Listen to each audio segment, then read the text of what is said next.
Oh, you heard that right. Hello, hello, hello. Welcome in right here, Fantasy Life on Sirius XM Fantasy Sports Radio. So excited to have everyone here with us today. Ian Hartitz is also with us here today, the one and only. You guys all know him, and if you don't by now, make sure you go give him a follow at iHartitz on Twitter, on X. Ian, welcome into the show. How are you doing?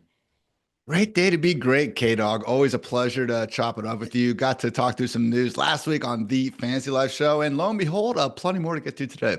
Oh, Ian, it's a lot. I think every single segment we do today, we're probably going to have updates from training camp. But all training camp is officially begun for every team in the NFL. So we definitely have some news to get to, and we're excited because we get to talk through, some of your bold predictions. We're going to go through some rankings talk. It is, like you say, a great day to be great. I'm curious, Ian, for anyone who maybe hasn't heard yet, doesn't follow, like I said again, I at iHeart, it's on Twitter, on X. Make sure you give Ian a follow over there at Valenzuela 17. If you guys got questions for us today and you can't get through on the phone lines, make sure you send them through over there, and we're trying to get to as many as we can. Who's your most, first of all, I know how many underdog drafts you've done, which is a lot. Who's your most drafted player right now?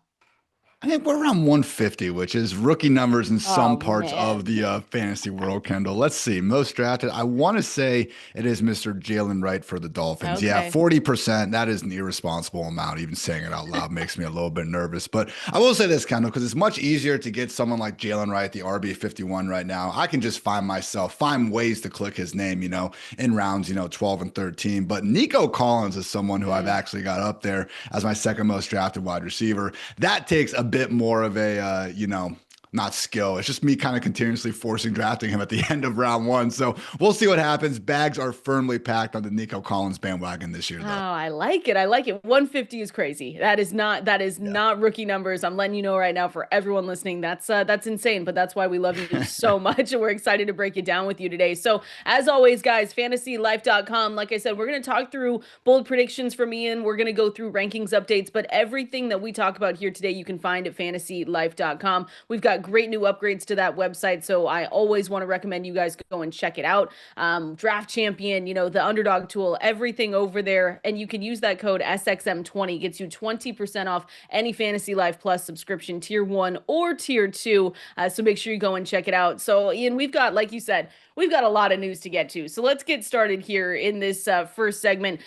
Bad news. Let's do bad news for. Well, this is kind of all bad. Like I actually don't think I've seen a good piece of news except for maybe coming out of the Giants, but let's start with John Lynch. So the 49ers came out yesterday and they said the quote was not anywhere close. And that was in reference to having a timeline for Brandon Aiyuk to practice. So we all remember, Ian, Brandon Aiyuk went down towards ACL, towards MCL week 7 of last season.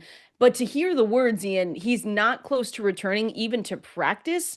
Maybe people were, putting out, late round drafts on him saying, hey, if he's able to come back, if I have an IR spot on my team, I'm just going to take him. I'm going to put him in that IR spot and hope he's ready to go. But this is not the news update that you want when we have already started training camp and we're weeks away from week 1 of the NFL season.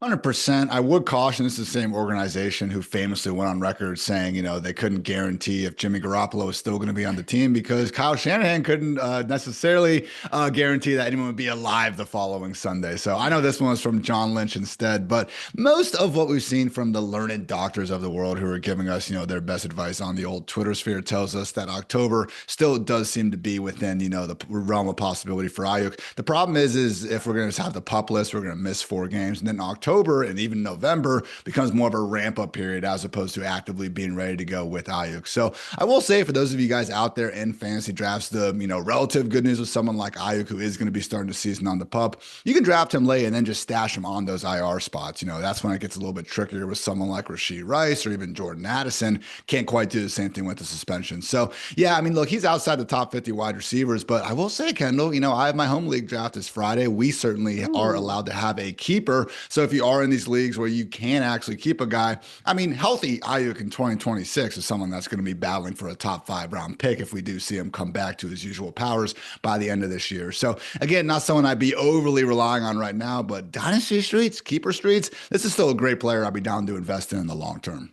He's also someone where I can see again, it's a lot different if you have an IR spot in your leagues. I think I have one league in where I have that. And even when I'm looking at it, I'm saying to myself, I don't know if I want to pull the trigger with Brandon Aiyuk there. But Yeah. there are times where you get into your draft and you say that, and then all of a sudden everyone has the same thought as you, and he starts falling and he starts falling, and then you're the one to say, you know what, I'll take the risk and do it. But as of right now, with all the updates that we've gotten, Juwan Jennings wants a contract or to be traded, but thankfully, Ian, he's at training camp. So he is not Okay. a holdout situation. He's there. We've got Ricky Pearsall seems more of a cautionary thing with his hamstring than anything else. But we'll have to watch that. They're a mess. When have the 49ers ever not been a mess going into training camp? Are there any other players, between, I guess it's Juwan Jennings, Ricky Pearsall? I'll throw George Kittle in there because that's my most drafted 49er going into the season. And I feel like that's easy to say because Yeah. he's a top 3 tight end. But once you look around at this, I mean, you had a stat in one of your previews about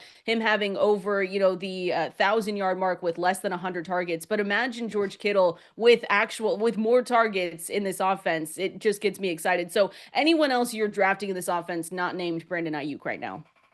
Mostly just with you on Kittle. I mean, just imagine the last couple of years how excited we would be to start Kittle in a week with no Deebo Right. Samuel and no Brandon Aiyuk, and that is just going to be the set stone cold reality entering week 1 of the season. So again, the question I think is it Jennings? Is it Pearsall? Is it Aiyuk? More often than not, just George Kittle. But I do understand that is reflected in the ADPs. So I've been more so Juwan Jennings over Ricky Okay. Bullitt. All due respect to the guy, obviously came back from a lot last year, had a nice little 2-week stretch there at the end. But I don't love Kendall when we're at the end of July and that May hamstring injury is still keeping this Uh, dude out of practice. So still has time to get healthy. I'm not going to completely freak out. It is only July after all. But for me, Juwan Jennings, he had the higher target share throughout last season. And I don't find his performances fluky. All right. You can talk about take away the 175-yard 3-touchdown game. Watch that game. And you just saw the dude being an alpha and be a complete, alpha on the football field. I don't think that necessarily goes away. Yeah, I'm with you. And the hamstring injury, I mean, he wasn't even I don't think he was at any of the mini camps either, the OTAs. So I'm just looking at Ricky Pearsall and makes me a little bit nervous. But again, that's what we have training camp for, Ian, and we can get all of the updates there. But for right now, Brandon Aiyuk has no timeline. If you're like Ian and you've got home league draft this Friday, that's early. I like You that. know.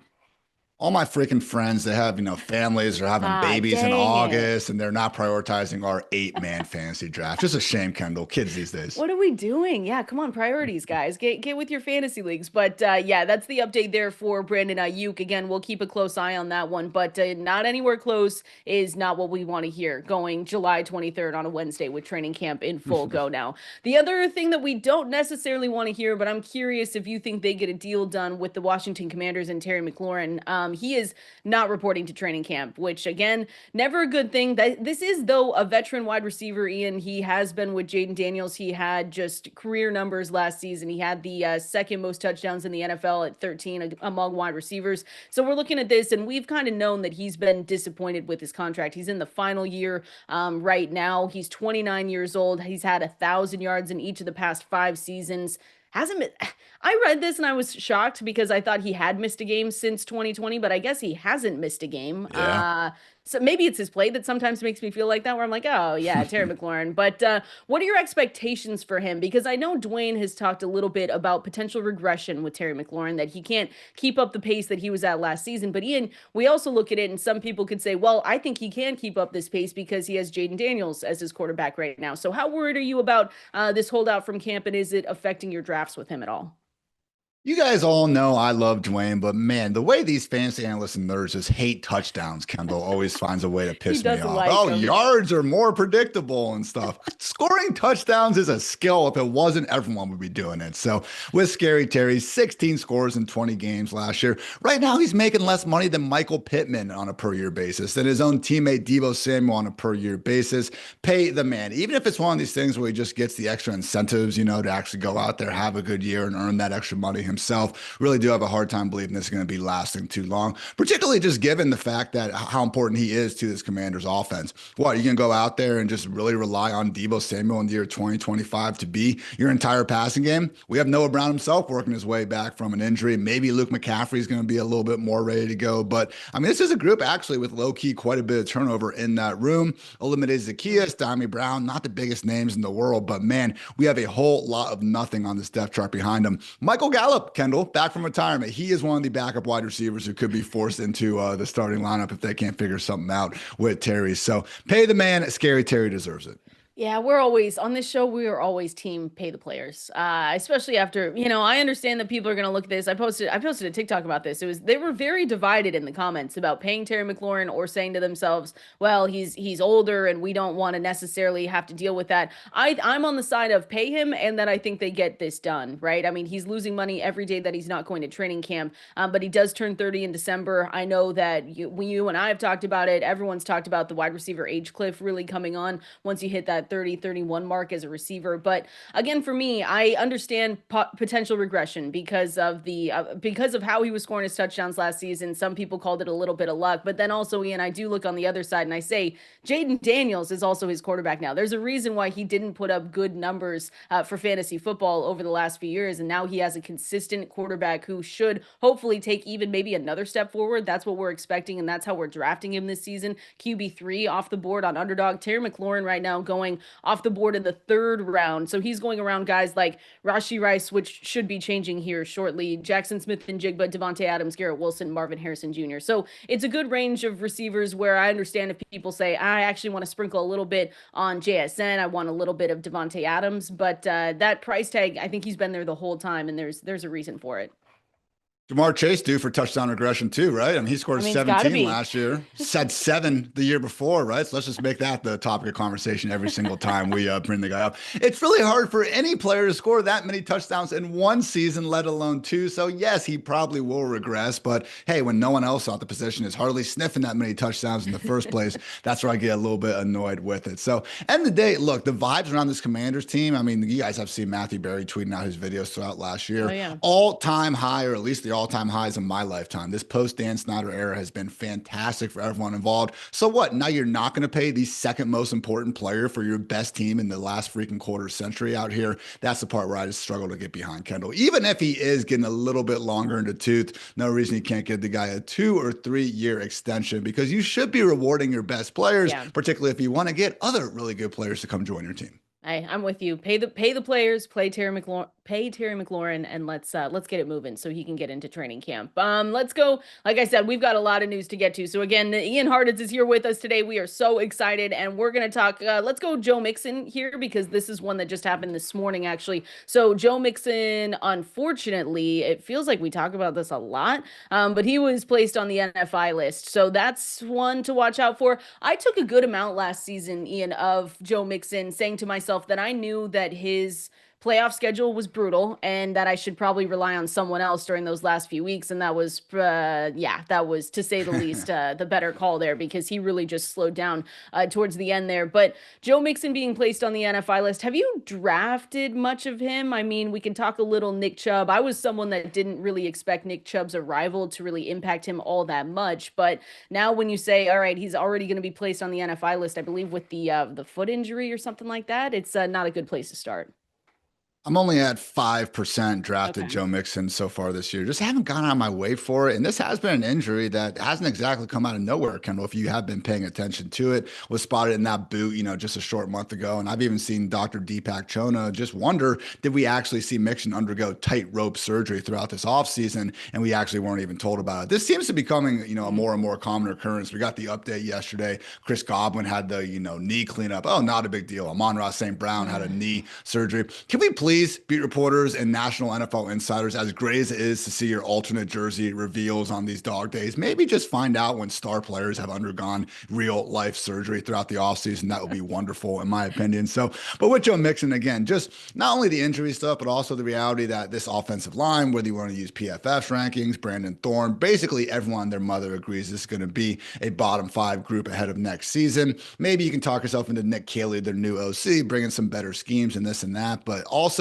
use the 4th round pick on Woody Marks, a legit pass catcher talent who can make that part of the game even tougher for Mixon. And just again, the fact they brought in Nick Chubb, I don't think that's a complete zero out here. So Mixon has always been someone who needs, pretty much all the volume to make up for not exactly being the world's most efficient running back. And when we're picking between him and guys like James Conner, RJ Harvey, Travion Henderson, Chuba Hubbard, and Kenneth Walker, I just had a much easier time clicking those other names, particularly Kenneth Walker, someone who I think is going to get force fed. And just again, when I'm trying to trust these eyes a little bit and judging these players, I still do firmly believe KW3 is one of the best running backs in the league. Yeah, I'm with you there. That's fifth round right now for Joe Mixon when we're looking at his ADP over on Underdog. And again, when we're talking Underdog, I understand it's going to be way different for you all if you're drafting on Yahoo, ESPN, anywhere else, because Underdog is somewhere where we push wide receivers up a lot. So fifth round is Chuba Hubbard, Kenneth Walker, Alvin Kamara, Joe Mixon, like you said. I'm with you. I've taken Walker, I've taken Chuba Hubbard, basically everyone besides maybe Joe Mixon. Now that I'm looking at it, Ian, in this range, which is fine because then the next round you get DeAndre Swift, who I really like this season, Travion Henderson, RJ Harvey, James Conner. But when I look at the projections for Mixon, and these are not updated yet with this NFI injury news list, but rushing yards right now 870 compared to Nick Chubb 415, and then rushing touchdowns you've got 7.7 compared to 3.4. So again, I have taken 0% of Nick Chubb, but this is again a situation where I'm looking at Joe Mixon, and especially in redraft in my home leagues, I'm going to look at him because I know he's probably going to fall a little bit, but I'm just going to be overly cautious here with him this season.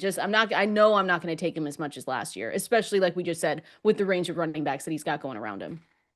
100%. So Yeah, we'll see about Nick Chubb. Certainly would be one of the better comeback stories if we can get back to balling. Does kind of tickle it me a would little bit, be. Kendall, when we hear about guys like Chubb and Dobbins and, Javonte Williams, like, oh, now they're 2 years removed from the injury. I guess those extra, 300 or so touches of getting tackled time and time again from finely tuned athletic machines. That's actually good to help the knee get back to where it was pre-injury. So again, holding out hope for Nick Chubb. I mean, 5+ yards per carry each and every year of his career Mm-hmm. before last season. Obviously wasn't exactly in the most ideal situation in Cleveland, in 2024 either. So hopefully the new offense brings out more in him. But yeah, long story short, Joe Mixon at that price, just other running backs in that range I prefer. I'd love to be wrong about Nick Chubb this season. Like if I was going to be wrong Yeah. about any running back, changing teams, getting older, whatever, and returning to form, I would love because if we get to see like a flash of the old Nick Chubb, I don't think anyone's going to be mad about it. Like I'll be mad that I didn't take him, obviously, but I'll sit back and I'll say, this is nice. Like the world is healing. We've got a good Nick Chubb back on our screens. That would be awesome. I'm down. Also, let's face it, Cleveland hasn't maybe made the best personnel decisions in terms of getting real life characters. So the Yeah. fact that the running back they brought in to replace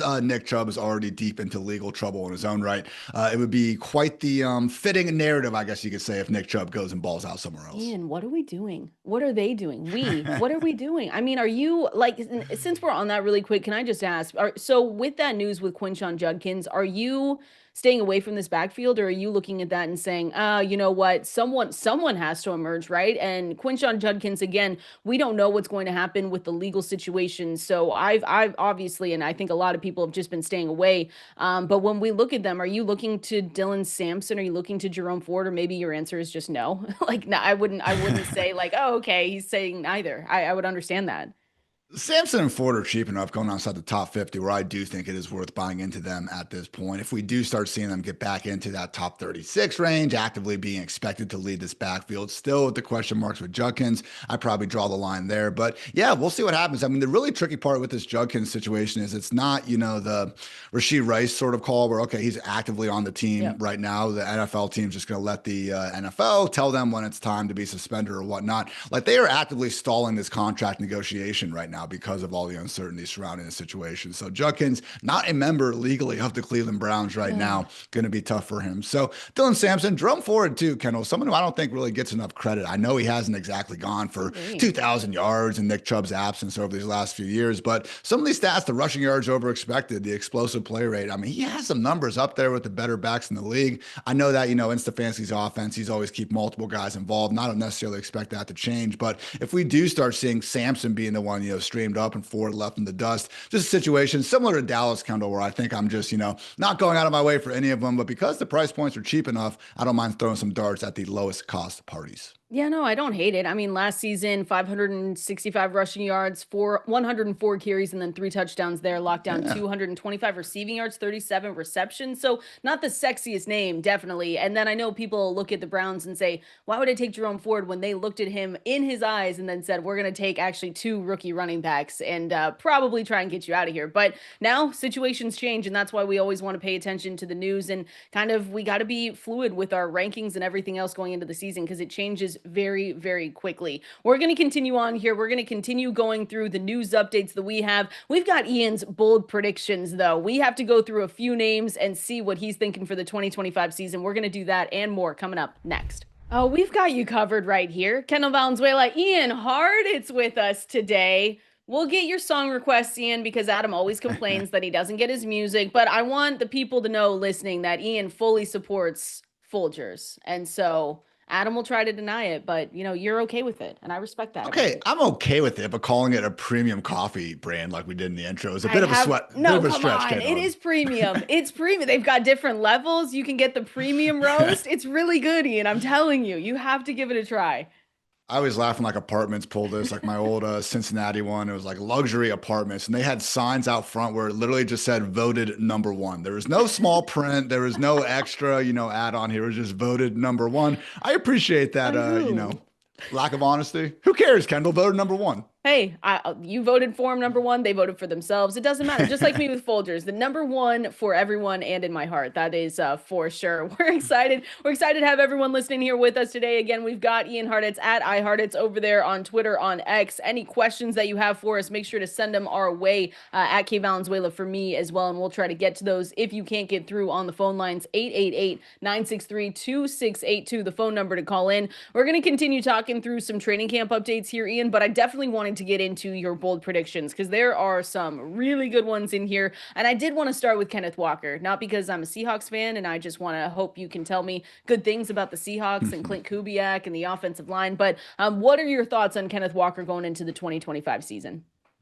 Yeah, he's my fourth most drafted running back of the offseason now, and really the top guy who actually you're able to, get within the first several rounds of any given draft. So with Kenneth Walker, I just think it's the situation where we saw him last year get a workhorse role, RB7 in Fantasy Life's utilization score, and really check that one box that we hadn't seen yet, and that was his ability as a pass catcher. 7.4 PPR points per game purely from receiving. That was the sixth highest mark in the entire NFL. So, injury gods have not been kind. It seems like we're always dealing with an ankle or an abdomen injury or something like that. But man, at Kendall, we see his ability to break tackles, doing freaking backflips over Lions defenders to, find his way out of a bad situation. I just think when you do, again, try to trust your eyes and look at these running backs. I firmly do believe in my heart of hearts that Walker is one of the more talented players at the position in the NFL. So got Clint Kubiak coming in, obviously a very provocative last name, but I do think that what he did for Alvin Kamara last year in a similarly potentially bad Saints offense could be a sign of things to come for Walker. I agree with the, ball knowers out there who just believe Kubiak's wide zone scheme is going to fit Walker like a glove. Even heard from a little birdie, Jake Seeley, shout out the Athletics fantasy analyst. He has a little friend, I guess, somewhere in the Seahawks organization, was telling him that a workhorse role is very much on the table for Walker. So Zach Charbonnet, good in his own right, one of the better handcuffs out there, but I do believe when KW3 is healthy, he's going to be getting that workhorse role. And man, when you can get that in round 4, round 5, sign me up. Yeah, I like the call out here. I know people look at the injury history and you can probably, schedule him in for maybe 2 missed games or something like that because that's what we've gotten over the last few seasons. But let me just say this about Clint Kubiak because I've gotten more excited again as we're getting closer to the start of the season. But in 3 of those last 4 stops, with including the last 2 as offensive coordinator, his team has had a top 12 fantasy running back. Alvin Kamara, like you said, was 5th in fantasy points per game the last season. Christian McCaffrey, who finished 1st in 2023. So there's a lot to like about Clint Kubiak. And then, like you said, the price that you're getting Kenneth Walker probably has a little bit of the injury risk baked into the ADP, but he is someone that I also love to draft. And when we look at what he's been able to provide, you pair that with the Kubiak offense, it gets me excited. So I'm right there with you. And Charbonnet, I have taken a lot of Charbonnet as well, just in case that he breaks our hearts, Kenneth Walker, or like you say, the injury gods come in. I've been making sure to get him just in case.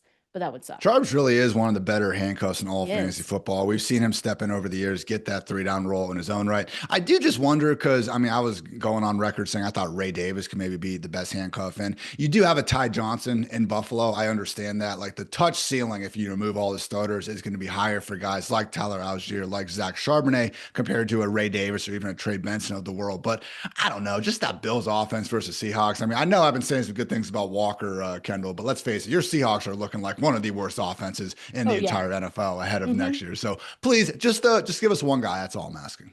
Yeah, no, it's not going to be good. And I've tried to get, Adam or anyone to tell me better things, and I hope the offensive line is better. Like I always say, they got Gray Zabel, and I thought that was a great pick because they've been really bad at evaluating offensive line talent forever. Actually, They haven't forever. even tried. No, That's I been the biggest know. I issue. know it's that they won't spend money, and when they do, or they bring someone in, it's not a talented guy. So you look at that, and I say to myself, I hope this is good. But again, people listening to us have heard me say it. Sam Darnold under pressure scares the crap out of me. I'm really, really nervous about Sam Darnold under pressure and what that could mean. But that also just means, giving Kenneth Walker the big role that we want. Zach Charbonnet, like you said, one of our favorite guys to go out there and draft as a handcuff. Let's talk. Let's talk Jalen Wright, because you mentioned at the top Yeah. of the show. I said, hey Ian, how many drafts have you done? And it's an absurd amount. You said like 150 plus, which is great. But you also said Jalen Wright, one of your most drafted guys. So what are you seeing from Jalen Wright that maybe others should start focusing on here? I just think it's a situation where we have a Dolphins offense only 1 year removed from being the second ranked scoring group in the league. And in that year, that was only one of two instances of the past decade plus that we have seen a single NFL offense actually enable multiple top 12 scoring running backs in fantasy. Obviously, Raheem Mostert found his way to the end zone 21 freaking times or something like that. Achane was getting it done with high end efficiency. So Mostert now out of town. He's serving as Ashton Genty's backup in Las Vegas. Also, Jeff Wilson out of the picture as well. So I understand Jalen Wright last season, people already had high expectations for him because we have high expectations for every rookie that we spend, months on end talking about during the offseason. But it was a situation where Achane suited up for 17 games. Mostert was still out there for 13 or 14. Just never quite saw Wright get a major chance. And to his credit, ended up leading the team in at yards after contact per carry, tackles avoided per carry, even explosive run rates. So I think there's potential for him to actually step into that RB2 Mostert role and wind up with 150, 200 total touches, even in the event if Achane stays perfectly healthy. That's on the table. But also, Kendall, he's just straight up going outside the top 50 running backs, past the Yeah. handcuffs of the world. And I think even if someone like Ollie Gordon or, God forbid, Alexander Madison, who's now in Miami, even if they end up getting more of that early down role, or, they just lean on Achane, if you had to go through those players, I think it is crystal clear that, again, Wright would be the straight up handcuff for Devon Achane, someone who we know is catching so many passes, obviously providing big plays as well. This is also an offensive line we don't exactly love, but they Yeah. have tried to make some real investments into it, unlike your Seahawks. Sorry again. But Don't. yeah, again, so small chance, these are like the flex with benefits types of players I like to draft, where you can talk yourself into some standalone value, and then God forbid an injury happens or Devon Achane wins the lottery, takes some time off, wheels up for Jalen Wright. I know you'd be featuring him in your Tuesday waiver wire Oh, for articles, sure. Kendall, if anything ever happened to Achane. I've already got him prepped and ready for like the waiver wire guys you go and get before the season starts, just in case. Mm. We were really lucky last season, Ian. Adam and I talk about this all the time of the lack of running back injuries that we had last season, especially to the guys that moved to different teams. We saw Aaron Jones, Joe Mixon for the better part of the season, and then you had Derrick Henry, like all these guys, Josh Jacobs, like they all just stayed so healthy. And it was one of those seasons where if you drafted zero RB, like I know a lot of people do, I do a lot. You were looking at everyone else with the Derrick Henrys, the Saquon Barkleys of the world, and you were like, dang, that should have been me. But I do like this call out, especially you mentioned the offensive performance, the offensive line more specifically. The Dolphins had the sixth lowest team run blocking grade last season from PFF, and their running backs combined for 1.1 yards before contact per attempt, fifth lowest in the league. And so if you do see Achane go down, and that's why we always talk about how important it is to go get some of those late round running backs. You hit on a lot more late round running backs than you will wide receivers, Ian, and I think that's important. A good note for people, getting into their drafts over the next couple of weeks. That's why we always like to highlight, the Jalen Wrights, the Taj Brookses, because if those guys go down, there's an easier way to get them up the depth chart and get them those touches that they need compared to a wide receiver who's like fifth on their depth chart. And we say, okay, there goes,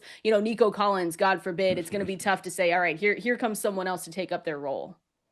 100%. And look, it just depends on what running backs you already have in your roster, too. If you take Saquon in round one, then you get Josh Jacobs in round two, you're pretty much banking on those guys carrying your team as it is. So Yeah. maybe you don't need to worry about a Jalen Wright or an Austin Eckler of the world who can give you a little bit more of that standalone value. But straight up equal, again, I just really do think when you have that potential standalone value for Wright, for Eckler, even someone like Roshan Johnson as well, I mean, they're going behind guys like Isaac Garendo, Trey Benson, Ray Davis himself, who, yeah, in a best case scenario, will be people we're paying attention to. But more weeks than not, Kendall, as long as their starters are healthy, we're going to be getting a zero in fantasy land.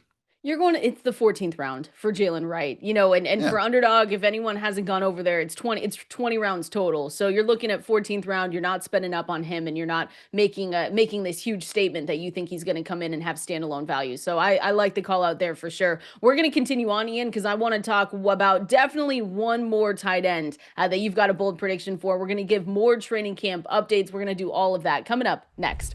Fantasy football is life, and we are here to help you dominate your leagues. Kendall Valenzuela, Ian Hartitz with you on this Wednesday. And as always, want to reference the website, point you in that direction, fantasylife.com. Make sure you go check out all the great upgrades that we've done to the tools. We've got Rankings HQ, we've got Draft Champion, we've got that mock draft simulator that I've mentioned. If you can't get into some of these underdog drafts or do any other mocks, make sure you go in there to get ready for your drafts coming up. And so if you want a code, SXM20 gets you 20% off any Fantasy Life Plus subscription, tier 1 or tier 2. Everything that we reference, the rankings, the projections, they're all right there for you to use. So Ian, we're continuing on going through your bold predictions. We've already talked about a couple, but I definitely wanted to ask you about David Njoku and your thoughts on him, because people might look at this offense and say, this is going to be a dumpster fire. What are we doing with 4 quarterbacks? Which one's going to be the starter? But it feels like maybe David Njoku is one where you just have to look at him and say, it's okay. Whoever the starter is, it feels like maybe he could have a solid season. So what's your bold prediction with him?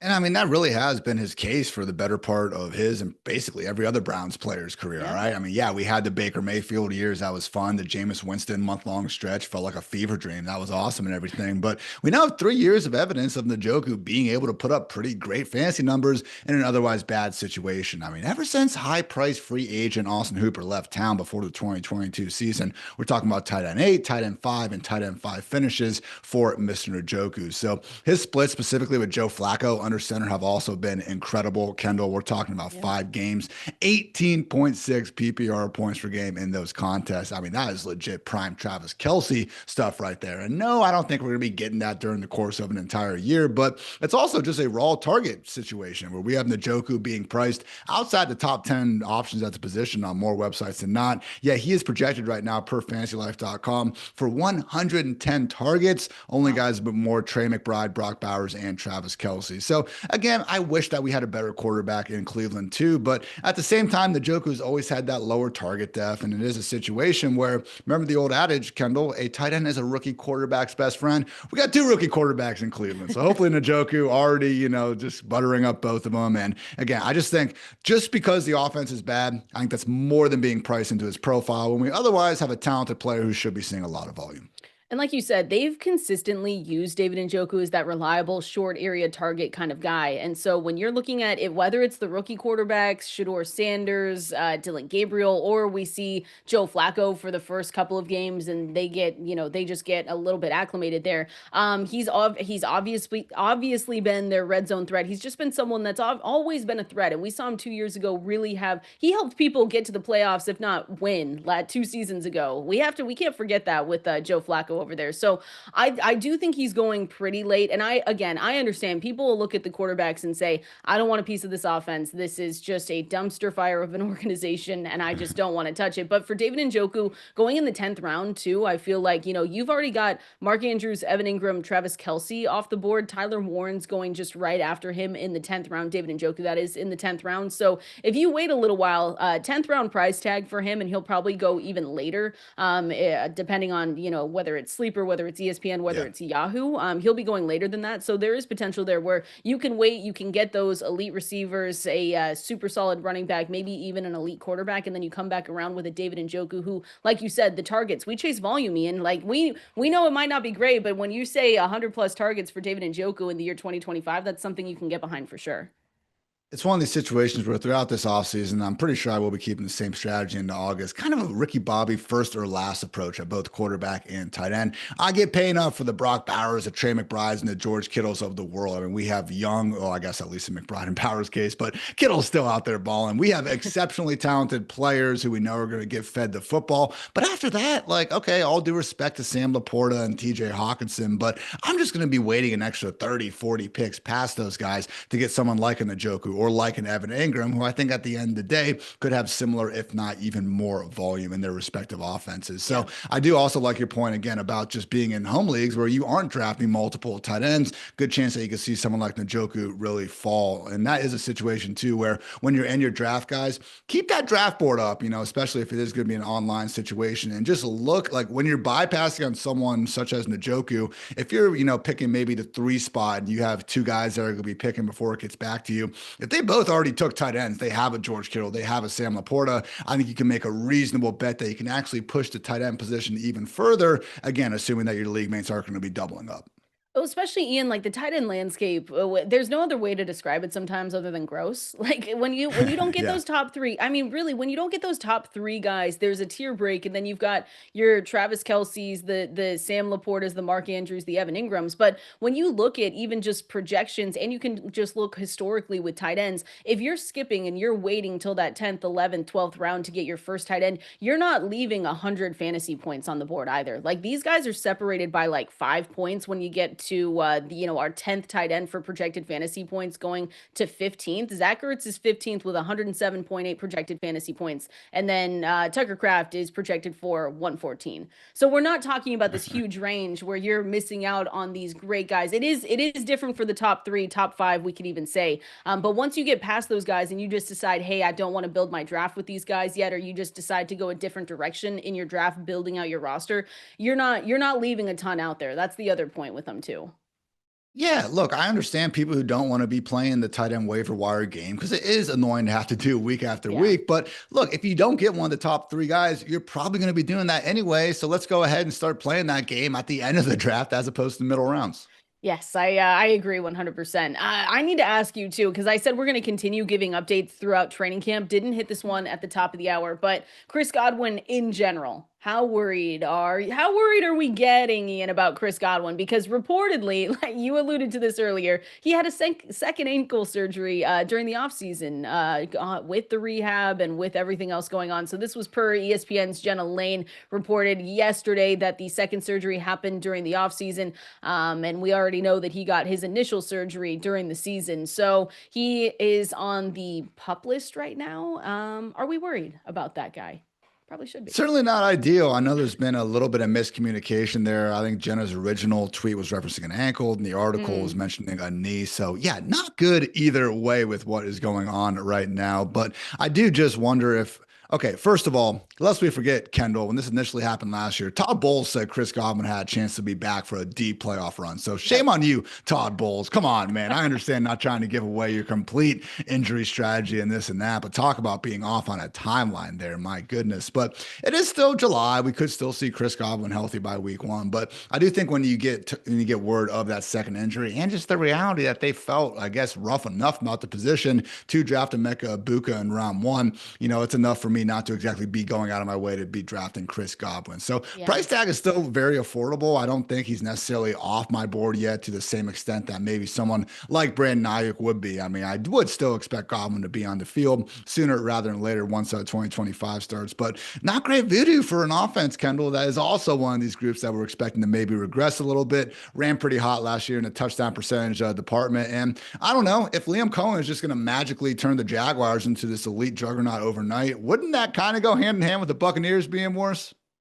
Yeah, it's not overall not. And I mean, if we want to keep talking about Dwayne McFarland and his regression, Baker Mayfield due for regression, right? In every Yep. single department there, which I believe in that one for sure because he did run pretty hot last season. And then you've got the third offensive coordinator for him. Like maybe that does come back to bite him, but Chris Godwin, it's not good. It's just not good. I will say this: if you're again just giving draft advice, Ian, when you're looking on your draft board and you see some of these guys, a Chris Godwin, a Brandon Aiyuk, a Rashi Rice, not necessarily an injury, but we're waiting for Rashi Rice and that suspension, and they're falling down draft boards. I just say, make sure when you're taking calculated risks to make sure that it is calculated. You don't necessarily want to be the one person scooping up all those guys onto your fantasy teams and saying, look at the great value I got with all these guys. Because if worse comes to to worse, you're taking zeros for maybe two, if not three of those guys for however many weeks to start the season.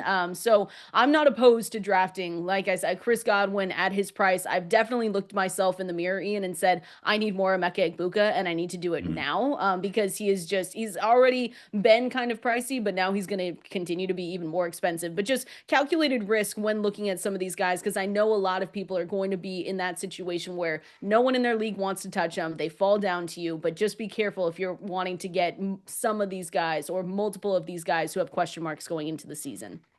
And look, guys, I am far from perfect with this. The amount of times I drafted Josh Gordon in the 2010s, hoping for something good to happen, only for it to unfortunately be the same old tale time and time again.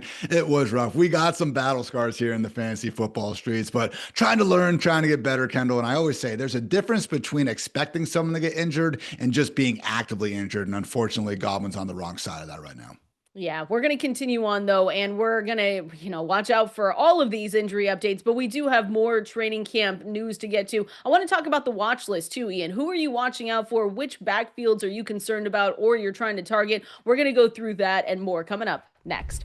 Kendall, Valenzuela, Ian Hartitz with you on this Wednesday, breaking down everything that you need to know from training camp, getting you ready for all of those upcoming drafts because you're going to win them all. We're going to manifest that and you're going to win every single thing, and we're going to be so excited for you. But Ian, one of the updates that we got earlier today, man, maybe something we already knew. I don't know. Maybe, I guess not. But Russell Wilson is the clear-cut starter for the #Giants. The quote was from Brian Dable, "These guys will be out here competing, but Russ is our starter." Again, maybe something we knew, but Ian, I've said this on the air, I've written it down. I just think eventually, right? Do you not believe that Jackson Dart eventually becomes that starter there sooner rather than later? Whether it's Russ getting injured or Russ just not performing well, it just feels inevitable.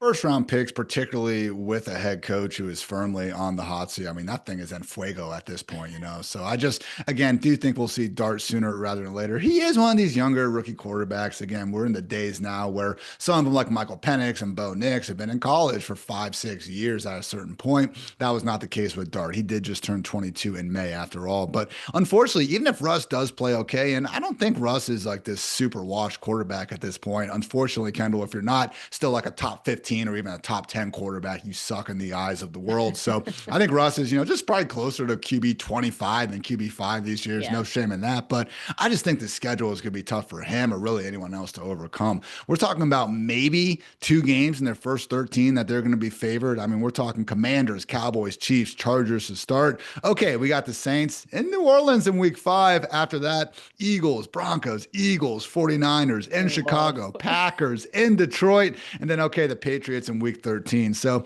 I thought it was funny, and shout out Joel Klatt, obviously voice of college football over there at Fox. He was doing a college football coaches on like the hot seat, like the most important games or dates that they need to win. He actually shouted out the Giants and Patriots in week 13 because it does seem like there's a chance for Brian Dable to be fired and then the Giants playing the Patriots. And we know a certain North Carolina head coach who might be pretty interested in that Giants job if it does end up becoming open. So very, very intrigued where not only maybe the line is similar, Kendall. Like if we had to try to say the week where Jackson Dart is going to get a chance to start, maybe that line, and then when Dable is out of the picture, could actually be one the same.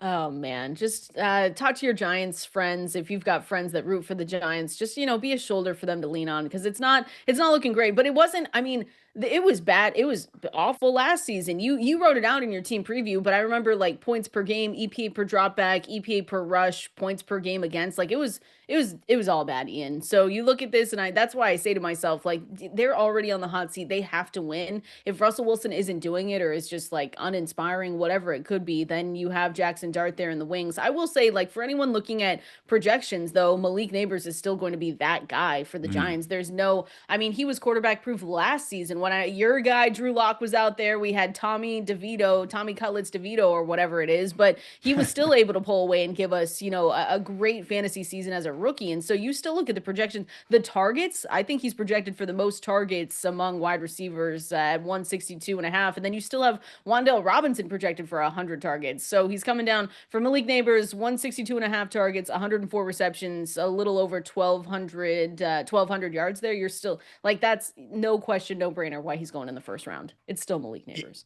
Yeah, look, ideally we can draft talented players with great quarterbacks and awesome scoring offenses who also don't have age concerns, but there's only a handful of those in the entire league, Kendall. So in Neighbor's case, again, it's not ideal. This is the reigning 31st ranked scoring offense. Vegas implies them to be ranked the 30th ranked scoring offense this year. So not great. That said, I did run the numbers earlier this offseason, and it's actually quarterback and running back, the elite ones of the in Fantasyland, that really need to be correlated more so with a high-end scoring offense. Wide receiver and tight end, not nearly as important, at least in the past 5 or 10 years.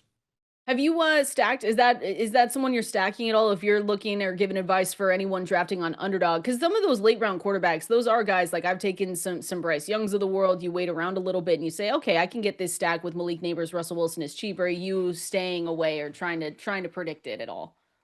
I think honestly, the two kind of your break glass in case of emergency stacks that you can get over underdog, it's Pittsburgh. You can get Roman Wilson, Calvin Austin, John Smith, and a late round Aaron Rodgers, or the Giants, Darius Slayton, Wandale Yep. Robinson, even Theo Johnson, their tight end, all guys that then you can go ahead and stack with Russell Wilson, or probably preferably Jackson Dart again, given the reality he should be there sooner rather than later. So I probably should do more of the Giants, Kendalls, because I will say this, clicking Aaron Rodgers over Jackson Dart, not exactly my most fun practice here It's these tough days. out there. It's tough out there. Speaking of best ball, though, Best Ball HQ is live at fantasylife.com. So make sure you go and check it out. That tool looks absolutely incredible. SXM20 gets you 20% off any Fantasy Life Plus subscription. We're heading to the water cooler. Call us with questions. We're going there next. You heard that right. You already know what time it is. Time for that Fantasy Life water cooler, going through all the news and notes you might have missed here in the first hour and getting you all caught up with everything at fantasylife.com. Ian Hartitz is here with us today on this great Wednesday. So make sure you guys are calling in. Let me throw that phone number out at you one more time here. Call in at 888-963-2682, or you can press that new call in button on the Sirius XM app and get ready to ask us your questions. We definitely see you on hold. We're getting to you here in this segment. If you can't get through, if you don't have a chance to call in, though, at iHeartIt's on X, at Valenzuela 17 over there on X on Twitter, make sure to send us any questions you have, and we will try to get to those as well. And as always, Ian, I mean, the website looks amazing. All the upgrades are phenomenal. So we have to push people, fantasylife.com. The newsletter is free 100% of the time in your inbox, 7 days a week. And we've got the code SXM20, gets you 20% off any Fantasy Life Plus Tier 1 or Tier 2 subscription. So the Rankings HQ Draft Champion, like I said, we've got a new Best Ball Tool HQ, Best Ball HQ out right now, and it looks so phenomenal. So if you want to see your exposures, if you want to see anything like that, make sure you go to fantasylife.com and use that code for 20% off. We've got a lot of news to get to, Ian. We can recap some things. I want to ask you about Matthew Stafford here, because I saw a report yesterday, and I think this is a good time to just talk about not overreacting too much, because I've seen some overreactions, Ian. But Matthew Stafford is dealing with a sore back for the start of training camp. Who isn't right now? If we're going to be totally honest, you and I probably are as well. But I mean, he's going into his 17th year. And here was the quote that really sold it, though, is that this is also why you read the whole article and not just the headline. But Sean McVay did say that they're going to take a modified approach with him going into this training camp, since he is going into year 17. It's similar to what they did with the offseason program. They're going to allow him to just work kind of off to the side for his own until they get ready for block 2. So nothing to freak out about. I've seen a few freakouts, but it's nothing that you necessarily need to worry about right now with Stafford. And then the other thing with the when we're talking about just the Rams in general is just Kyron Williams entering the last year, but he did report for the last year of his rookie deal. He did report to training camp though, so that was good news. Yeah, look, the best news is usually no news for these guys in July. So the fact that we are hearing about a back injury, even if it is minor, not ideal. But this was something that he was dealing with, back in October of last season. Had it on record, back soreness following their loss to the Packers. Didn't Yep. miss any time through it without the season. And again, Sean McVay, someone who tends to be very accurate per coach speak index in terms of his injury analysis. I am continuing to fully expect Stafford to be out there come week 1. The Kyron Williams situation is a little bit more interesting because, again, there was actually an initial talk, and he will be practicing, which is great. But initially yesterday, Kendall, they were saying maybe Kyron could actually be a hold in the similar manner as James Cook. It's been going on throughout the offseason where Sean McVay, Les Snead, even Kyron Williams himself have actually been talking about getting a new contract extension. So I'm just curious because a lot of people I feel like have actually been fading Kyron Williams after being in on him last year. And a big reason for that, okay, the addition of Jarquez Hunter around 4, and just looking at Kyron's numbers last year, really not good pretty much any way you want to cut it. I do wonder how those opinions might change if we see Kyron go ahead and get what seems to be on the table, in the form of a multi-year, many $million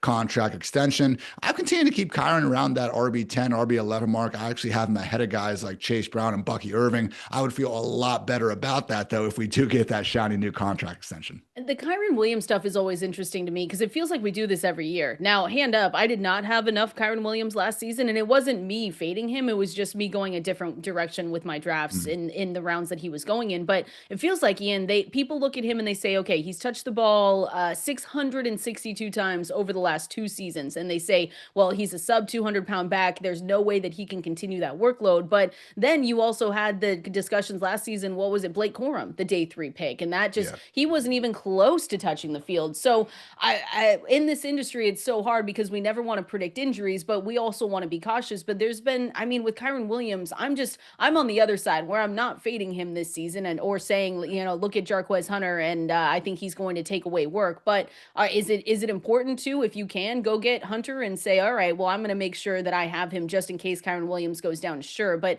it's been really interesting to see the discourse on Kyron Williams this season, because it does feel like people are more, saying I'm going to fade him than saying, oh, I'm definitely clicking on him. He's going to give me what I need. It's been interesting.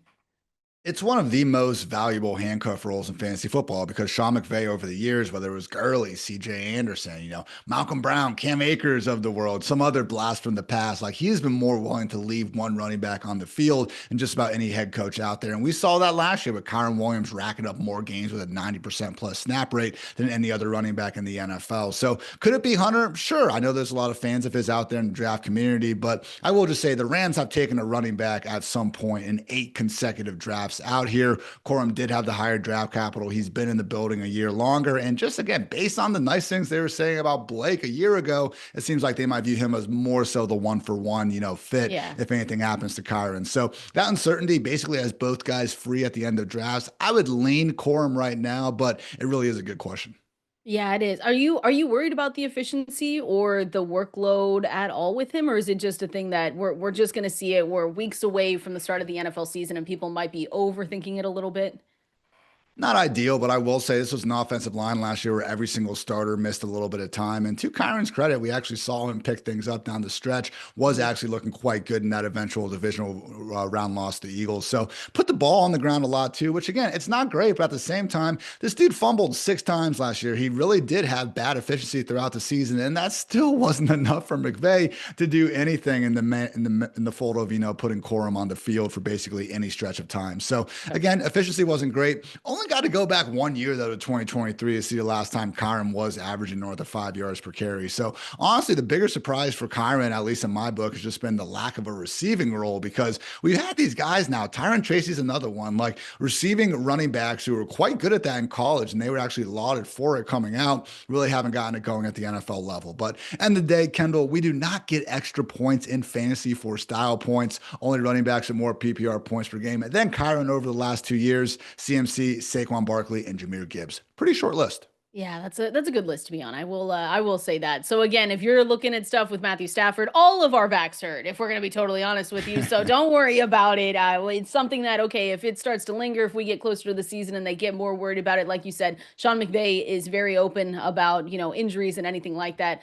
Per Coach Speak Index, he is not Pete Carroll, who just would say things on a Wednesday, Ian, and then all of a sudden it would just be completely wrong by Thursday. So we can at least trust him a little bit more than some of these other coaches. Next part of the water cooler that I want to get to, I want to go to the Falcons, because we always love flashy, shiny quotes here, Ian. And hand up, I love a good, he's in the best shape of his life. Here's a highlight from training camp. I love all that stuff. So when I see Michael Penix say, quote, as many times as we can get the ball to Bijan Robinson's hands, we're going to do it. it makes me a little bit excited. But let's just say this. I think everyone is excited about Bijan Robinson. Maybe not necessarily Michael Penix Jr. in this offense, but maybe they do take a step forward. Bijan Robinson, though, is going ahead of the overall RB1 line. When we look at Saquon Barkley, he is what we thought was going to be the RB1 heading into this season over on Underdog, but it's Bijan Robinson. So you've got Jamar Chase, Justin Jefferson, Bijan Robinson going off the board. I mean, are you good with Bijan Robinson? I know you updated your rankings yesterday, so I want to see where you're at with him. Haven't been pushed through fully yet. Should be live on the site this Wednesday afternoon. But yes, Kendall, there's a new RB1 at the top of Yes. Ian Hartitz's rankings. Bijan Robinson, someone that I've been drafting over Saquon throughout. And it's not this big slight on Saquon, because my big issue, I guess, with people just, the 400 touch curse, or more hilariously, it's like 360 carries, but we only count the regular season. Like I've tried to run these studies, and yeah, you do see guys fall off. Guess what, Kendall? The last decade, the RB1 in fantasy, they average fewer fantasy points the next season than they did before. The same thing is true for the RB2, for the RB3, for the RB4, and the RB5. Because again, when you score that many fantasy points, yes, you are going to regress because it's very hard to do multiple years in a row. Position is prone enough to injury as it is. So, end of the day, with Saquon and Bijan, I do think as good as Saquon's year was last year, we did see the two potential red flags rear their ugly heads to an extent. And it's kind of crazy to think that this guy with 2,000 rushing yards left some meat on the bone, but he got stopped at the 1 yard line and didn't score a touchdown on 9 different drives throughout the year. Also saw him set career low marks pretty much across the board in terms of his ability as a receiver. So Bijan Robinson, even if again maybe doesn't have quite the same level of just one hitter quitter home run ability as someone like Saquon, I think he could catch twice as many passes as Saquon, and it's a situation where we don't have to worry about Michael Penix being a factor inside the 5 yard line like someone such as Jalen Hurts. So Bijan Robinson, my RB1. What can go wrong? I like it. Nothing can go wrong. Nothing. Don't even say it. It's going to be totally fine. I mean, he averaged 4.8 yards per carry last season.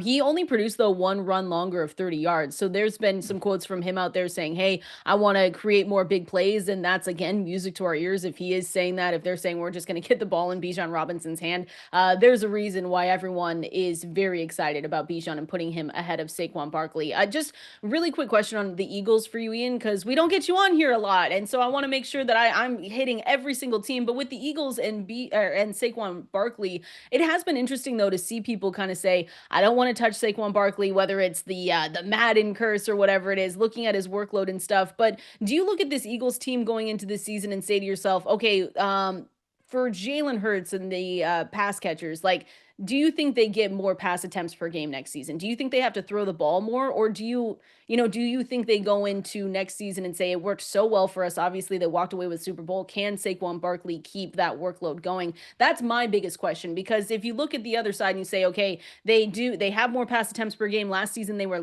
dead last in the NFL behind the Baltimore Ravens. And we talk about how Devontae Smith, AJ Brown especially, might be someone that's a little bit underrated where he's going right now. I'm curious what you think about how they look in 2025 and if it'll be different. I think we could see the defense fall off, or at least have some early season struggles that just kind of naturally force the Eagles offense to have to throw the ball around a little bit more. I mean, look, you can only pay so many players. As much as we love to say the cap, isn't real and this and that. And the fact is, with AJB, Devonta, Hurts, and now Saquon making big dollars, the Eagles do dollar for dollar have the fewest amount of money devoted to their defense in the entire NFL ahead of this 2025 season. So again, they have so many great rookies. Obviously, Cooper DeJean and everything he's done, their endless supply of Georgia Bulldogs in the front seven. I'm not expecting them to go from a top 5 unit to outside, the top 20 or anything like that. But again, even just a little bit of a step back. Now you got to deal with this first place schedule as well. I do think we could see Hurts and company throwing the ball around the yard a bit more often. So AJB, someone who deserves to very much be inside anyone's top 12, if not even your top 10. And Devonta Smith too, Kendall. I mean, the fact that he has kept on keeping on so well, even with AJB kind of being the premier Batman there. We're talking about 3 straight seasons where Smitty has still managed to put up top 20 numbers in terms of PPR points per game. So yeah, you can look at, that kind of mid wide receiver 20 range and see guys like a DK Metcalf, like a Jalen Waddle or Calvin Ridley, whoever you think maybe has a chance for more raw targets. But you know what? 5 or 6 targets when you're a wide receiver as good as Devonta Smith sometimes can go a bit further than 7 or 8 for someone else. I like it. He goes in the Devontae Smith, goes in the fifth round around guys right at the start too. So he goes right at the turn. George Pickens, Devontae Smith, Jalen Waddle, Travis Hunter, just to give people an idea of where he's going in drafts. But the last one I wanted to hit here before we get to the phone calls is just if you care, maybe is the question for the Colts quarterback competition. I feel like that's a nice way to put it. But we did get a report just a few minutes ago that the Colts did rotate quarterbacks Anthony Richardson, Daniel Jones between the first and second teams. Jones has gotten more first team reps so far, though. Is this something that you're really paying attention to? If it's Daniel Jones, do you move your wide receivers up your rankings a little bit more? Because we've known Anthony Richardson, the completion percentage, everything that goes along with it. We know what he can bring with his legs, but it's through the air that he's never really delivered for us in fantasy. Yeah, to Richardson's credit, he had a nice comeback against the Jets down the stretch last year. Another nice performance against the Patriots. He has put together some solid starts, but again, just when you have a guy where the entire issue with him coming out of Florida was the lack of overall experience, just now having to get even less reps in training camp as they manage that shoulder injury, not ideal, not exactly what we would want to see ahead of this season. So again, it's not great when we're hoping that Daniel freaking Jones is going to be getting this job. If that's kind of what you're relying on with these wide receivers, not really ideal. Thought process to be going to the year. But that said, to give Daniel Jones some credit, not like the Giants have just been this can't miss, awesome offensive environment where we would have expected a bunch of other quarterbacks to be putting up big numbers. And we do have that one magical 2022 season when this dude was the QB8 in fantasy points per game, and he was the QB12 in terms of EPA per dropback, went into Minnesota, accounted for like over 350 total yards, and walked away with a playoff W. So again, we have actually seen Daniel Jones produce some highs before, and he's in an Indianapolis Colts offense that honestly is almost like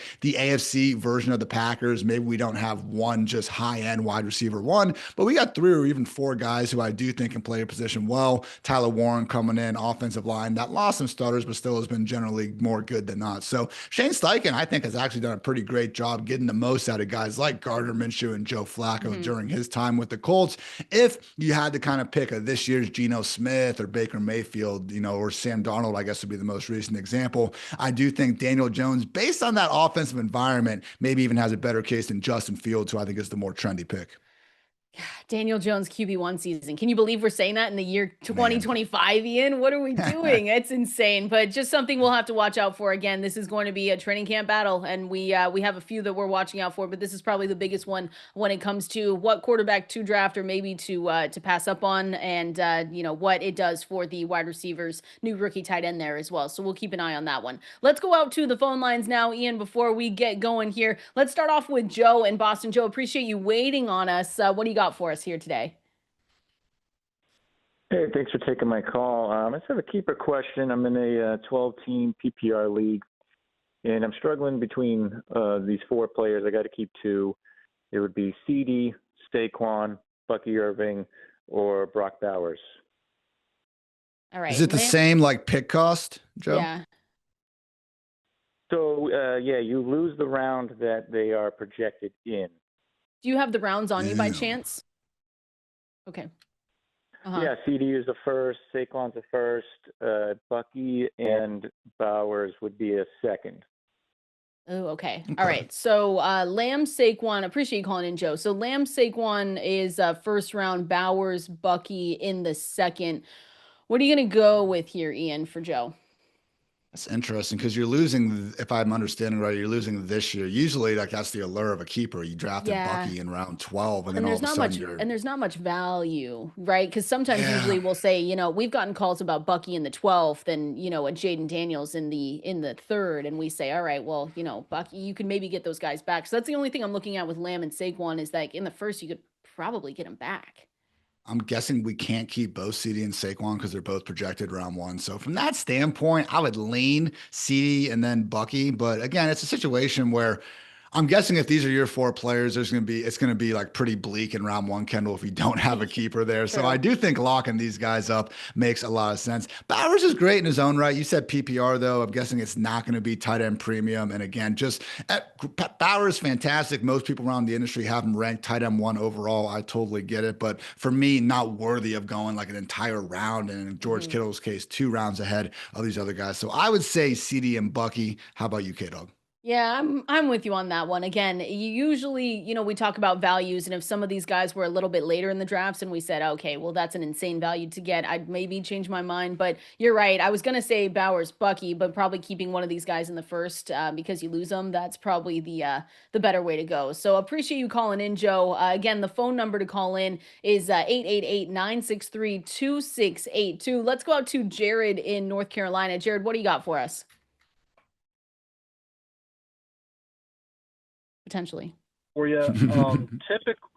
Typically, when I'm looking at my RB wide receiver 4, I've been drafting somebody that's probably a little bit safer, guaranteed to give me 8 to 10 points, maybe on like a bye week, whether that's like a Eckler, Josh Downs. And curious if you like that thought, or if you're more of like, man, you should go for a boomer bust and maybe target, I don't know, the Scatabo guy from the Giants who could win the job or something. But just kind of curious if you think I'm thinking along the right lines, or if I should go a little bit more like upside.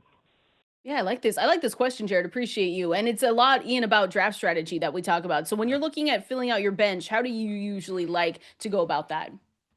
Generally upside. Look, some of us have these, fantasy leagues where we do have a last place punishment to worry about. So maybe not the first or last mindset in those cases, but otherwise, man, yeah, I'm shooting for the moon here. When we have someone like an Austin Eckler versus a Cam Scatabo, I actually think Eckler, going as late as he is a fine enough pick in his own right. We did see him actually get a chance to have these snap rates north of 70% when Bijan Robinson missed some time last year. But there is a chance that we do see Cam Scatabo, by the way, K-Dog's favorite fantasy player to draft. I've got the shirt on right now. It's because you're here. I had to show it. There we go.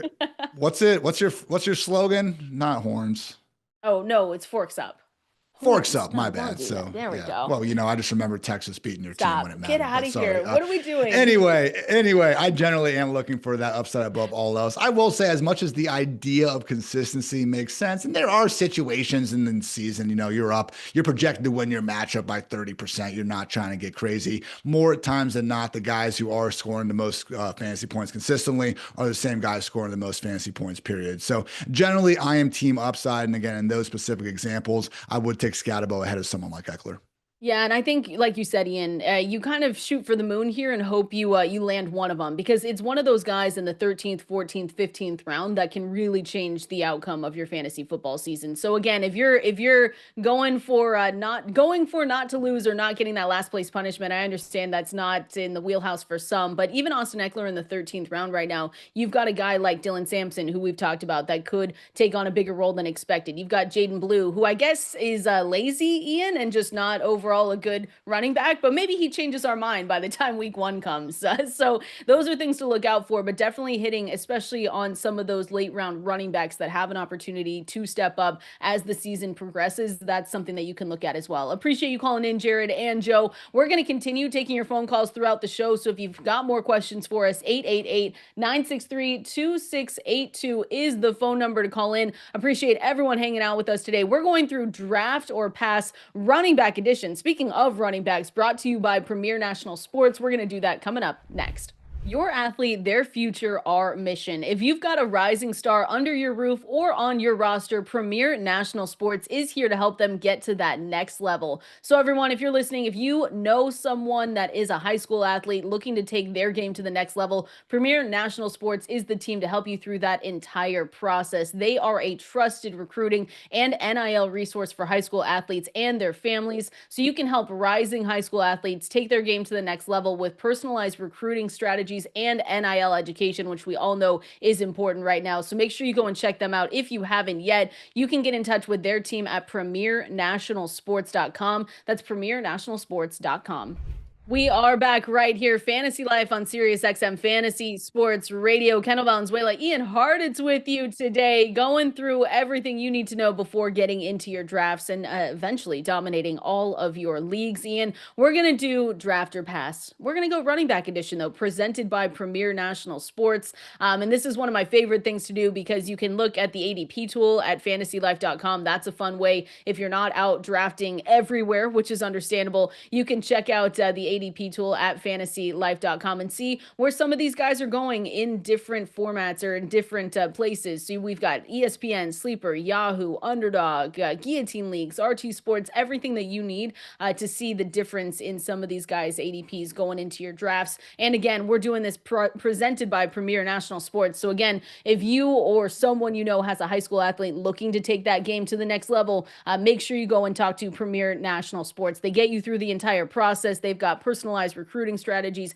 NIL education, all the things that are super important for them to succeed. That's premiernationalsports.com to go and check them out. So Ian, let's start with some running back questions. And I want to know, draft or pass ADP edition, if you're going to get these guys, you're going to go for the cheaper option. So I want to start with Travion Henderson, RB22 over on Underdog, and Ramondre Stevenson going pretty cheap, pretty much cheaper, I should say. RB38 over on Underdog. Which one are you going to draft and which one are you going to pass based on these two? Given the, again, difference in price, I have been drafting Ramondre Stevenson a bit more often. I still think he could be the guy taking that first snap out there, got the big time extension before last season, and has history with Josh McDaniels. But the answer here might just be, yes, Kendall, take them both, because we have seen Josh McDaniels, especially in those New England days, manage to enable not only one, but often two fantasy relevant backs. In fact, looking at it, man, 12 years where he has been leading that Patriots or Raiders offense, he produced 18 different running backs in 12 years, Kendall, who posted top 36 numbers. So I get it, when Jonas Gray finishes RB33, you're not, completely thrilled about it. But man, even 2017, Rex Burkhead and Dion Lewis were both top 16 running backs in Fantasyland. So a little bit different when you got Drake May instead of the greatest quarterback of all time. I get it and everything like that. But Henderson and Ramondre Stevenson, two very, affordable guys right now. And just in Stevenson's case, again, goes in that area where he's next to a bunch of handcuffs. And honestly, Stevenson has that potential for standalone value. And God forbid anything happens to Henderson, he really would be someone we'd be rocketing up. Maybe not into the top 5 or anything, but top 15, I could see it. Yeah, Henderson, I like both of them, actually. I have split and sprinkled between the two of them. Again, RB22, RB38 for Ramondre Stevenson. So especially with Stevenson, you're not paying that high price. Henderson, when we look at the supermodel rating from Dwayne McFarland, was 77, which is the 17th highest all time. So when we look at Travion Henderson, especially, like, he's got that profile, Ian, that feels like he can boom even if it is a timeshare. And we can't say that about all the rookie running backs coming in. There are some questions everywhere. There's some red flags everywhere. I know that we've mentioned not Marion Hampton here with the Najee Harris eye injury. We were like, what's it going to look like? But for Henderson, it feels okay. And I know that a lot of people like to get their rookie running backs and get them early. So yeah, I like Stevenson. I like both. I think I've taken more Travion Henderson than anyone else between the two of them. But I like both in this backfield. Hopefully the Patriots just get better this season. It was pretty good last year. It was really Hey, look. I spent the last 4 years watching Travion do fantastic things in Columbus, Ohio. So, I'll always have a soft spot for this guy. But man, it is a situation where he was kind of wearing down towards the end of some of these seasons when they were trying to solely rely on him. Obviously, senior year at Ohio State, him and Quinshon Judkins were leaned on fairly evenly. So again, it's just more so a matter of I could see these touches, and I believe it's reflected in our Fantasy Life projections being a lot closer than people are maybe expecting. Yes, Henderson's going to be the guy probably ripping off the bigger plays, probably catching more passes, and accordingly he's ranked higher. But again, once you add in that pesky ADP, Kendall, that's where I think Stevenson starts to shine. Let's see if you're going draft or pass with another backfield. We're talking about another rookie here in Caleb Johnson, RB23, compared to Jaylen Warren going RB33. I kind of know your thoughts on Jaylen Warren already, but for people who don't know, Ian, where are you going to go with this one? Draft or pass, Caleb Johnson or Jaylen Warren? I'm going with Jaylen Warren. I think he's going to be the guy getting more of the receptions in the equation. And it's just a situation where I'm not all that confident in there being a bunch of touchdowns to go around for Caleb Johnson, who likely will be the more goal line back early down option. So maybe the answer here, though, is more so just no, Kendall, because on the one hand, I think in New England, God forbid something happens to Henderson, Stevenson takes over. And I think the vice versa, scenario is true as well. In Pittsburgh, though, even if something happens to Jaylen Warren or something happens to Caleb Johnson, Johnson, I have zero confidence that Arthur Smith would all of a sudden force feed the other guy. This is a backfield that also still has Kenneth Gainwell, has Trey Sermon, even has my favorite player in the NFL, Cordero Patterson, still happily employed. So look, we've seen again just the unwillingness for Smith to feature Bijan Robinson, much better running backs, in previous years. So again, even though I do believe Jaylen Warren has this 3-down skill set, I was struggling to rank him as one of the best handcuffs in the NFL because I just don't know if there is a scenario where we're ever going to see them load him up with 20 plus touches on a weekly basis. So give me Warren because again, I am trying to lean towards the guy who's going to be catching more passes. And in this case, I do think that Caleb 3rd round pick versus 2nd round for Henderson, maybe getting a little bit further ahead of ourselves. So I lean Warren, but they are right next to each other in my ranks, to be fair. And they're pretty much not pretty much right next to each other, but they're very close in the projections as well. Because you're obviously going to see Caleb Johnson with more of the rushing attempts, 218.5 compared to 135 for Jaylen Warren. But where he gets back is the receptions and the receiving yards. So we've got him for 51 targets, Jaylen Warren, and then 15.5 for Caleb Johnson. So it all comes out to 301 receiving yards from Warren, only 80.5 from Caleb Johnson, 153 projected fantasy points up top for the rookie, and then 146.8 for Jaylen Warren. So again, it comes out to be pretty close. I'm with you going with the cheaper option here, just because in that range where Caleb Johnson goes as well, I just find myself taking other players in the draft where he's going. Yeah. So and Jaylen Warren, for all that, it just feels like he's been discarded a little bit every single time. So this could be a year where we say, okay, this is a lot better than getting like a 6th round Caleb Johnson, and you're able to wait a little bit longer and get Jaylen Warren, who was like we said, cheaper by a lot. I think he's going in the 9th, 10th round here. So I like that. What's your outlook too on just this team in general? Like what are we going to do here, Ian? Are you excited about them or not necessarily for the Steelers? Not necessarily, man. The offensive line has been a liability for years at this point. Really didn't do enough, in my opinion, to make us believe it's going to go from bad to anywhere close to great. And, okay, DK Metcalf, I've always been higher on him than a lot of people out there. I do think, even if you think he's maybe not this top 10 or 15 talent position, okay, top 30, I would have a very hard time believing anyone's going to have him ranked outside of that. But then you lose George Pickens, and it's like you're kind of in the same position you were last year, where you still only have one real guy that's going to be consistently threatening the defense. So old man Aaron Rodgers, yeah, he can still spin it to some extent, but at the same time, you do look at his numbers from last year. And the ones that really concerned me, Kendall, was that even when kind of controlling for non-pressured, dropbacks in clean pockets and everything like that, still came out as one of the least efficient quarterbacks in the entire NFL. So seems like a farewell tour. And again, when you're putting so much on DK Metcalf to just transform your passing game, hey, I've been drafting a lot of Metcalf because I think the target ceiling here could, be 140, 150, and that is fantastic and everything, but otherwise might just be out on the group. Yeah, it's not the best, but then you have Mike Tomlin, who is able to pull anything out of his hat every single season, Ian, it feels like. So it's always the question of, is this the year that he doesn't hit 500? And I'm just too scared to bet against Mike Tomlin. Like, crazier things have happened, but it's just not a team we're necessarily super excited about, besides maybe, DK Metcalf, Jonnu Smith, our guy, Jonnu Smith.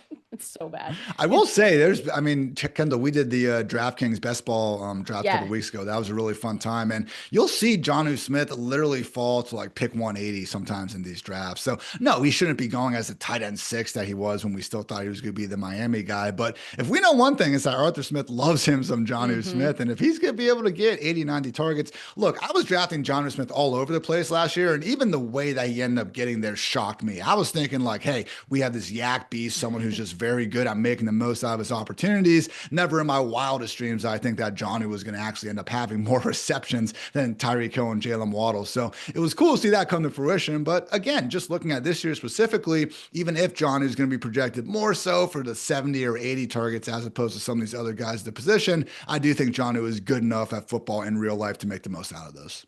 Jonnu Smith, the focal point of the Miami Dolphins offense, was definitely not on the bingo card for me either, because what are we doing in that season? It's just why, what are we doing? We don't have to overthink this. That was crazy. The last one here that I definitely want to hit on, just going through draft or pass Ian, whoa, draft or pass RB edition. It's just a tongue twister here on a Wednesday. Any of the running backs from Jacksonville, Are you looking at any of these guys? ETN, Bayshall, Tootin, Tank, Bigsby. I have said on the air, especially this week as well, that maybe I need to take another look at Travis Etienne, and maybe I'm just being a little bit of a hater, Ian, because we are just what, 2 seasons removed from what he was able to give us, which was a really good fantasy year. Last season, it obviously didn't come together, but you've got a new coaching staff over there. I know they're not bringing over the Tampa Bay Buccaneers offensive line, to say the least, but maybe I should be looking at him, or are you going a different direction there?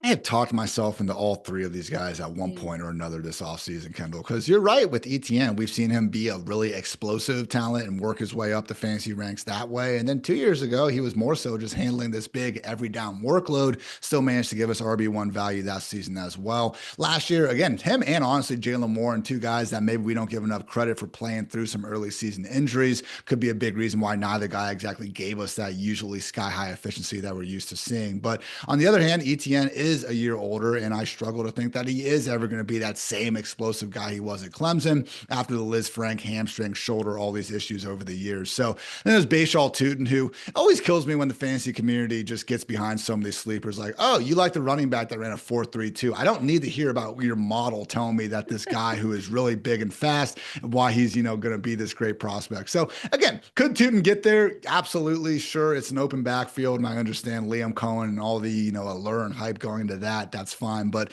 just again, the models, Kendall, that we always hear about that are actually just Excel spreadsheets always tickles me when we kind of get into someone like this. But then there's Tank Bigsby, who legit, you pull up any chart that you want with these advanced rushing stats, missed tackles force per carry, explosive runs, yards after contact. Tank was one of the best running backs in the NFL last season. So because of this uncertainty, though, all three guys are being priced as RB3s or RB4s. Yeah. So I think it's just a matter of getting some darts out there on each. I wish I had someone that I have more conviction behind, but because that people like me and you and probably listeners out there don't have all the conviction, that makes everyone cheaper and accordingly guys to fill out your bench with.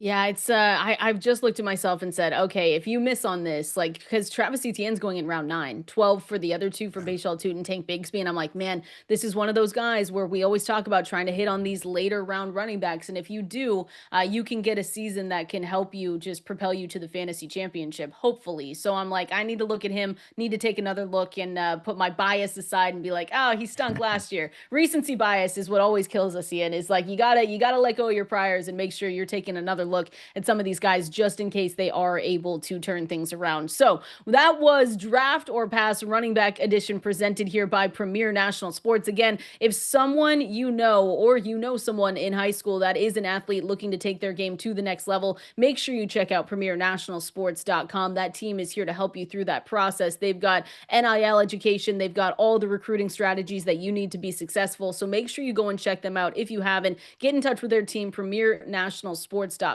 is where you want to go. We're doing the rankings update, Ian. You said you updated your ranks. They should be live on the website here by, I think today is where they're going to be going up. But we have some names that we have to talk about. A wide receiver that I know a lot of people are not paying attention to. A tight end that a lot of people might be paying attention to. That could be a good thing. We're going to talk about them here coming up next.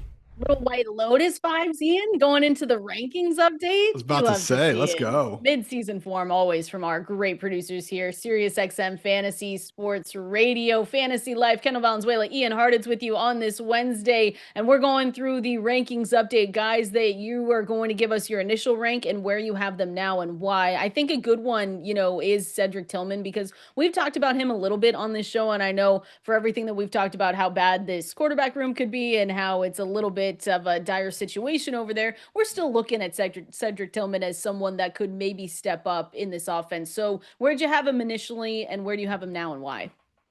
He was someone probably outside the top 70, more of an afterthought, when I first got the ranks going back in February. Feels like a lifetime ago at this point. But the one I just pushed, man, wide receiver 55 for me. He's in kind of this maybe, just maybe tier, basically the last wide receivers that I'm willing to spend a pick on, particularly in, redraft format. So right there with guys like Rashad Bateman, Jaden Higgins, Kyle Williams, some of the rookies in there. And I just think when you look at Tillman, we did see him actually put up some great numbers in a small small sample, but it's actually one of these small samples, Kendall, that makes sense. I'm not just pulling, 5 weeks out of thin air and saying, oh, look, things magically got going here. Week 7 to week 11 was post Amari Cooper trade, and right before Tillman suffered that season-ending concussion, he worked as the wide receiver 8 in PPR points per game, out-targeted Jerry Jeudy, and was looking like potentially the best fantasy option in that Browns offense the rest of the way. So, yes, we do have Deontay Johnson in town for now. We'll see how long until he maybe makes his most recent employer not very happy with his services. But again, as much as Jameis Winston deserves credit for putting on for these guys, Joe Flacco might be the next best thing, honestly. So we'll see how long Kenny Pickett gets a chance to go out there. Obviously, Dylan Gabriel, Shador Sanders could get chances too. But Cedric Tillman, again, one of these guys where we've seen him actively go out there and make things happen. And once you get past the top 50 wide receivers, Kendall, really tough to find any projected for triple-digit targets like Cedric Tillman is. He costs nothing, and if it doesn't work out for you, I think it's an easy guy to move on from. And you just say, okay, this was fine, took a chance, and then you can cut him. Because in weeks 7 through 12 last season, he was the wide receiver 12 in fantasy points per game. The Browns are going to be trailing a lot. We can expect them to be having to pass a lot because of that. So they're going to have to stay in it. And I know, again, not a sexy name, not a sexy team that you necessarily want to go after, but when you put him around guys like other names like Xavier Legette, Romeo Doubs, Demario Douglas, it probably makes him a little bit better to click yes on than no. Your next one here, and I'm excited about this one, Davante Adams. I just feel last season, Ian, and people listening know I had 0% exposure to Davante Adams. I stuck my foot in the ground and said, no way am I drafting him. Went to the Jets. I was a little bit nervous, and he finished out the season really well. So Davante Adams, where did you have him initially? Where do you have him now? Yeah, I mean, finished out the season well. It was phenomenal. Only Jamar Chase and Brian Thomas actually had more fantasy points than Adams final 6 weeks of 2024. But even just not giving him that final 6 weeks thing, if we just look at what he was able to do upon getting to the Jets, and hey, had target competition with Garrett Wilson, already mentioned Aaron Rodgers not exactly being the same beast these days. 17.7 PPR points per game for Adams. That would have been good for wide receiver 8 status last season. Just watching the film, I mean, some of the releases he had, I remember against the Texans in particular, were amazing. And the yak ability too. I mean, that Jaguars game at the end of the year really was cool to see Adams still doing his thing out there. So I think, the Rams and the money that they willingly threw at Adams while letting Cooper Kupp walk out the door also tells us a lot. So yes, getting a little bit longer in the tooth and everything, but he's going into an offense, Kendall, that has been really the most fantasy friendly group for any wide receiver ever since Matthew Stafford and Sean McVay joined forces in 2021. Rams wide receivers second in both receptions and receiving yards. So I do think there's enough meat on the bone here for both Puka Nacua to do his thing and for Adams to get going as well. I know vacated targets have become, this term in fantasy where people don't like to lean on them because sometimes they're used for, these wide receiver fours. You just expect them to all of a sudden start earning targets when they haven't before. Someone like Davante Adams' case, I think it's a more reasonable, data point to use. And man, you look at this Rams offense, just between Cooper Kupp and Demarcus Robinson leaving, I mean, that's 164 targets on the table right there. And obviously Puka is going to do his thing. So Davante Adams, someone where when the preseason started, oh man, look at this Jets team, not preseason, I should say, back in February, March, when that all was going on, he was just my wide receiver 30, kind of in the middle of that range. But right now, Kendall, I got him wide receiver 12. I got him ahead of Tyreek Hill and some of these other guys where I do think there's a teardrop after the AJB, Amon-Ra St. Brown, Lab McConkeys of the world. But man, once you get in these other guys, all of them have a red flag to some point, Adams, Hill, age, Higgins, Garrett Wilson, Marvin Harrison Jr. We can talk about their performance, their quarterback, this and that. So I'm really rolling the dice on Adams still very much being one of the best wide receivers in real life in the NFL and in an offense that, again, has made just wide receivers look awesome, particularly in fantasy land for the better part of the last 5 years. No, I like it. I'm back in on Davante Adams. I think his price tag in the 3rd round, again, you already mentioned it, but it's Tyreek Hill, T. Higgins, Marvin Harrison Jr., Garrett Wilson, Davante Adams. And Adam and I have had the conversation where we say that in that range, the way that you change him up, you could argue for a lot of these guys, but Davante Adams in this offense with Matt Stafford, who again, he's got back problems, but who doesn't right now? We don't have to worry about that necessarily if you see that report today, but it just feels like a really great fit for this team. And and that he obviously proved he's not, like you like to say, he's not washed. He showed us that he's still got it, and that age cliff might be coming, but he didn't show any signs of it last season to end it. So that's definitely one that I like to target here in that third round. We've got one more guy I want to talk about here, a tight end that you have initially ranked as the tight end 32 all the way down, and maybe you changed it too, but at the tight end 9. We're going to give you that name, and we're going to go through some comps for the 2025 season here coming up next. Kendall, Valenzuela, Ian Hartitz with you today. Make sure you keep it locked right here on Sirius XM Fantasy Sports Radio. You've got RotoWire Fantasy Sports today with Jeff Erickson and Nick Whalen coming up next. So make sure you stay right here, and make sure you're giving Ian a follow at iHartitz on Twitter, on X if you haven't already. And Ian, I appreciate you hanging out with us today. It was so much fun. We got to finish off with your last rankings update. A tight end that is no secret now to anyone in drafts at all, but Evan Ingram, you had initially ranked as tight end 32 right now, and maybe it's changed. Like I said, tight end 9 was the last one I saw, but what do you like about him? Again, not a secret for Evan Ingram going over to the Broncos and how much, we expect Bo Nix to continue to ascend in that offense, but what are you thinking about him for 2025? I even got him up to tight end 6, Kendall. I'm trying to be more definitive with rankings because the other day I was just like, you know what? Quit being a little word I shouldn't be saying on radio right now when I'm doing this. All right. People can worry about ADP on their own. If I think Evan Ingram's going to score more fantasy points than Travis Kelce this year, I am going to rank Evan Ingram higher. So trying to hold myself a little bit more accountable with this, Kendall. But again, just comes down to honestly a very similar argument as David Njoku. We are talking about another of the only 5 tight ends projected for triple-digit targets this year. But unlike Njoku, we're actually in an offense that we can believe in here. I mean, would it really surprise any of us if Ingram actually works as the number 1 in Denver? I think it's within his range of outcomes. And at a minimum, he should be the number 2 behind only Courtland Sutton. So Ingram over the years, more of this lower A-dot role, also similar to Njoku, where I think that's going to fit in just fine with what the Broncos and Bo Nix want to do out there. So it's an offense that is ascending behind a young, good QB. And yes, I still do have some Coby Fleener-induced scars from trying to chase Sean Payton's tight ends over the years. I didn't think we've seen enough from Ingram, who worked as the tight end 8 in fantasy points per game during his time with the Jaguars, to believe that, again, he can be that, new and improved joker that Sean Payton's been looking for all these years. Yeah, I like it. I mean, he is one, I think I still have him. He's still inside my top 10. So I'm not going 6 like you, but I do like the call out there to just be more. We got to just say, hey, our rankings are our opinions, and you can follow them or you can. It's not necessarily just what you have to do every single time you draft. But if you think that Bo Nix is going to continue to improve, because that's what we saw all last season. It didn't start out great, Ian, and then all of a sudden, he continued with Sean Payton and they got better week in and week out. So there's still work to improve for him and this offense as a whole. I know he was tied for 25th yards per attempt on vertical passes, had the second highest rate of throws behind the line of scrimmage. But, when I look at them, I say, I'm surprised they didn't get him more help with his receivers, but I kind of forget that they have Evan Ingram there. I know they went out and drafted Pat Bryant. You still have Courtland Sutton there. So I like to call it, especially if you don't think that they did enough in the wide receiver department, you can look at Evan Ingram maybe as that safety blanket for Bo Nix this season as well. 100%. So yeah, with these rankings, another big mover, Kendall, was Jakobi Meyers, someone who, again, I found myself ranking as like the wide receiver 41 because his ADP's in the wide receiver 40s. Screw that, wide receiver 27. Let's go, Jakobi Meyers. I like it. Let's go. Everyone, I like it, Ian. Everyone can check out the rankings though at fantasylife.com. You can see all of Ian's updates. I remember you sent in the group chat yesterday. You were like, I chose violence or something like that. So make sure you go and check those out at fantasylife.com. Use that code SXM20, gets you 20% off any tier 1 or tier 2 subscription. Ian, thanks for hanging out with us today. We'll get you back on soon. Appreciate it. Great day. Be great, K-Dog. Make sure you give him a follow at iHeartIt's on Twitter. We'll see you guys same time tomorrow.